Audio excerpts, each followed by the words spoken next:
Mark my word, video দেখলে আজকে থেকে ইরান হামলা শুরু করবে।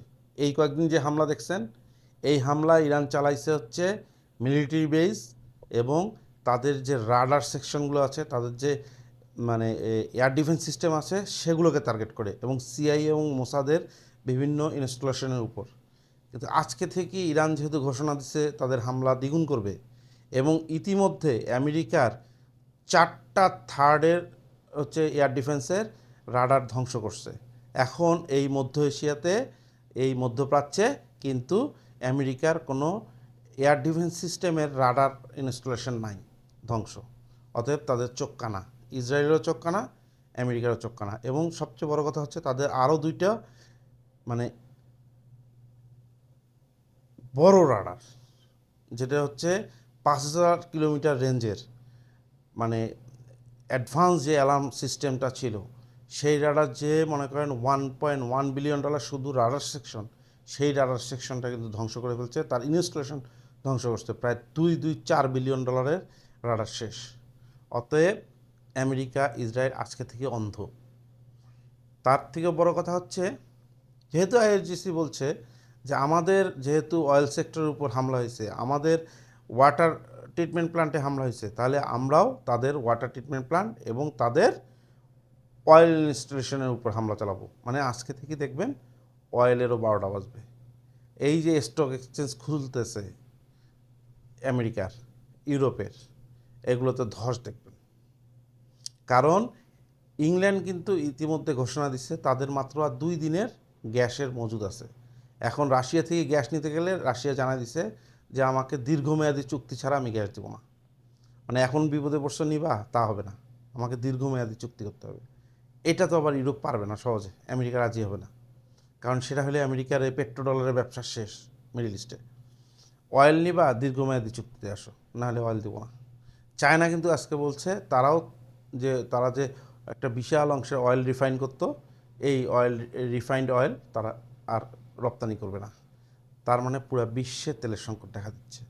এবং এর মধ্যে ইরান কালকে থেকে তামা তামা করবে হচ্ছে তেল আবিব, হাইফা সহ পুরা ইসরায়েলকে। কারণ এখন এসব আটকানোর মতন আর ক্ষমতা নাই, ইসরায়েলেরও নাই, আমেরিকারও নেই। এয়ার বেসগুলোতে, এয়ার বেস, নেভাল বেস, এগুলোতে আবার হামলা চালাবে।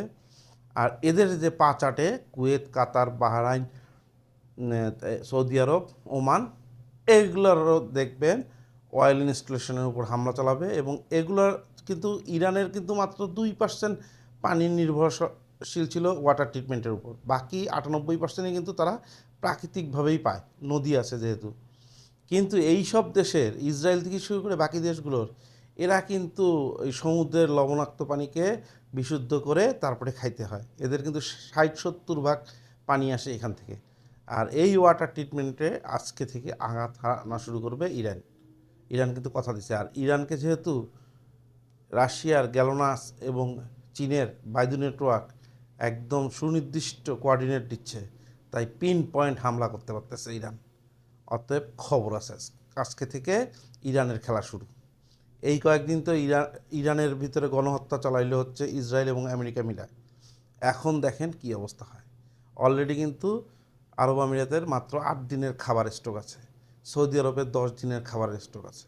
এবং এই মিডল ইস্টের দেশগুলো কিন্তু সম্পূর্ণ আমদানি নির্ভর খাদ্য দিয়ে চলতে হয়। স্টেট অফ হরমুজ দিয়ে এই খাদ্যগুলো যায়, সেটাও বন্ধ।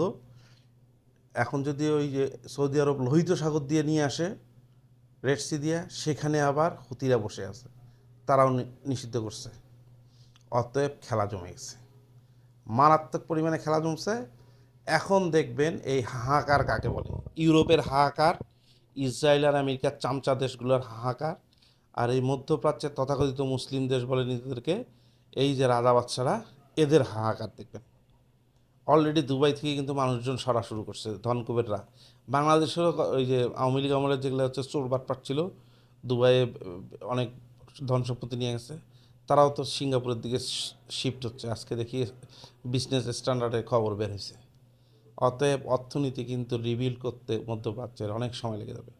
কারণ এই যে চোর বাটপারগুলো, বিশেষ চোর বাটপারগুলোকে আশ্রয় দিত, এরা এদের একটা এনসিওরিটি পাইতো যে তাদের অর্থ এখানে নিরাপদ। ইরান এটা বুঝাই দিল যে না, তোমরা কেউ নিরাপদ না। মজা লাগতেছে আমার এই কারণেই, মরুক ইরান, ইরান তো হারবে, ইরান তো ধ্বংস হবে, ইরানের কোটি মানুষ মরুক, কিন্তু ইরান এই শয়তান ইসরায়েল এবং আমেরিকা এবং তাদের যে চামচাগুলো আছে তাদেরকে ধ্বংস করুক, পৃথিবীতে শান্তি আসুক। এই শয়তানগুলাই হচ্ছে দ্বিতীয় বিশ্বযুদ্ধের পর থেকে শুরু করছে এখন পর্যন্ত, যখন যেখানে চাইছে সেখানে গণহত্যা চালাইছে। এদের কোথাও না কোথাও থামা উচিত। আর যদি মধ্যপ্রাচ্যের অর্থনীতি ধ্বংস হয়ে যায়, আর যদি ইসরায়েল ধ্বংস হয়, তাহলে আমেরিকা শেষ। আমেরিকার অর্থনীতি এর উপর, এই পেট্রো ডলারের ক্ষমতা শেষ, মানে আমেরিকাও শেষ।